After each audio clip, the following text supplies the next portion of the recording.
সূরা ফুরকানের ৬৩ নম্বর আয়াত থেকে আল্লাহ সুবহানাহু ওয়া তাআলা ইবাদুর রহমান তথা পরম দয়াময় আল্লাহর বান্দাদের বৈশিষ্ট্য উল্লেখ করেছেন। সর্বপ্রথম বৈশিষ্ট্যে আল্লাহ উল্লেখ করেন, দয়াময়ের বান্দা তো তারাই যারা পৃথিবীতে নম্রভাবে চলাফেরা করে এবং তাদেরকে যখন অজ্ঞ ব্যক্তিরা সম্বোধন করে তারা বলে সালাম। আজকে আমরা কথা বলবো নম্রতা এবং বিনয় নিয়ে। একজন বিশ্বাসীর জীবনে এর গুরুত্ব কতটুকু তা নিয়ে। শুরু করা যাক মহান রব প্রেরিত মহামানবের অসংখ্য দৃষ্টান্ত স্থাপন করে যাওয়ার ঘটনার মধ্যে কিছু ঘটনা দিয়ে। গল্পগুলো আমাদের অনেকেরই হয়তো জানা আছে। আবু হুরায়রা রাদিয়াল্লাহু তাআলা আনহু থেকে বর্ণিত, একবার এক আরব বেদুইন মসজিদে প্রসাব করে দিল। তখন লোকজন তাকে শাসন করার জন্য উত্তেজিত হয়ে পড়ল। রাসূলুল্লাহ সাল্লাল্লাহু আলাইহি সাল্লাম তাদেরকে বললেন, তাকে শেষ করতে দাও এবং সেই জায়গায় এক বালতি পানি ঢেলে দাও, কারণ তোমাদেরকে নম্র ব্যবহারকারী হিসাবে পাঠানো হয়েছে, কঠোর ব্যবহারকারী হিসাবে নয়। রাসূলুল্লাহ সাল্লাল্লাহু আলাইহি সাল্লামের এই অভূতপূর্ব বিনয় নম্রতায় বেদুইন এতটাই বিমুগ্ধ হল যে সে সঙ্গে সঙ্গেই ইসলাম কবুল করল। আয়েশা রাদিয়াল্লাহু তাআলা আনহা থেকে বর্ণিত, তিনি বলেন, একবার ইহুদিদের একটি দল রাসূলুল্লাহ সাল্লাল্লাহু আলাইহি সাল্লামের কাছে আসার জন্য অনুমতি চেয়ে বলল, আসসালামু আলাইক, আপনার মৃত্যু ঘটুক, নাউযুবিল্লাহ। তখন আমি উত্তরে বললাম, আলাইকুমুসসালাম ওয়াল লা'নাত,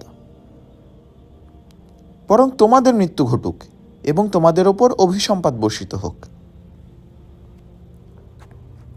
রাসূলুল্লাহ সাল্লাল্লাহু আলাইহি সাল্লাম বললেন, হে আয়েশা, থামো, নিঃসন্দেহে আল্লাহ তাআলা সর্ববিষয়ে কোমলতাকেই পছন্দ করেন।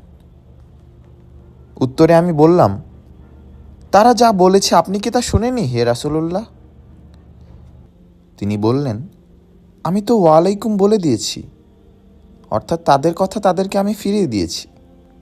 একই রকম অপর বর্ণনায় রাসূলুল্লাহ সাল্লাল্লাহু আলাইহি সাল্লাম বলেন, আয়েশা, থামো, নম্রতা অবলম্বন করো, কঠোরতা ও অশালীনতা পরিহার করো।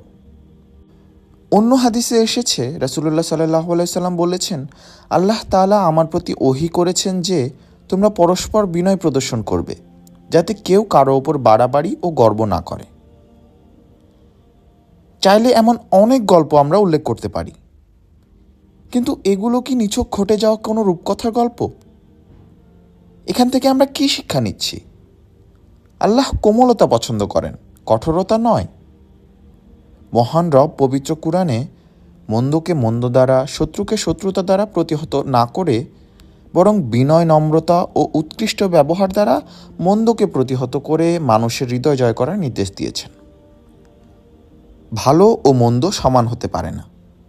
মন্দ প্রতিহত করো উৎকৃষ্ট দ্বারা, ফলে তোমার সাথে যার শত্রুতা আছে সে হয়ে যাবে অন্তরঙ্গ বন্ধুর মতো।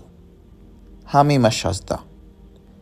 রাসূলুল্লাহ সাল্লাল্লাহু আলাইহি সাল্লাম বলেছেন, ইয়াসসিরু ওয়ালা তুআসসিরু ওয়াসাক্কিনু ওয়ালা তুনাফিরু। তোমরা নম্র হও, কঠোর হও না, শান্তি দান করো, বিদ্বেষ সৃষ্টি করো না।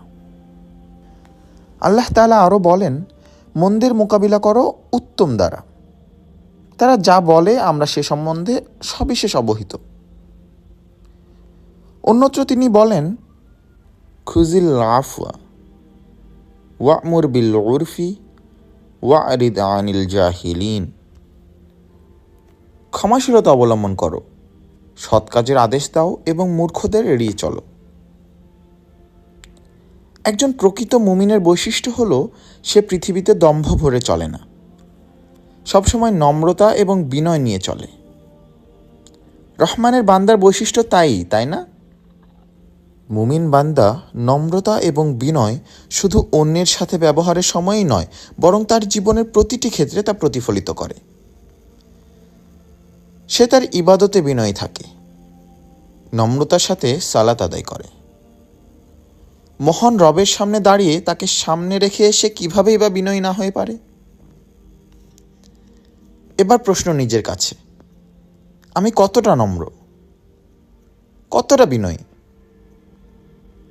রমাদান মাস নম্রতা এবং বিনয় চর্চার জন্য অমূল্য এক মুহূর্ত।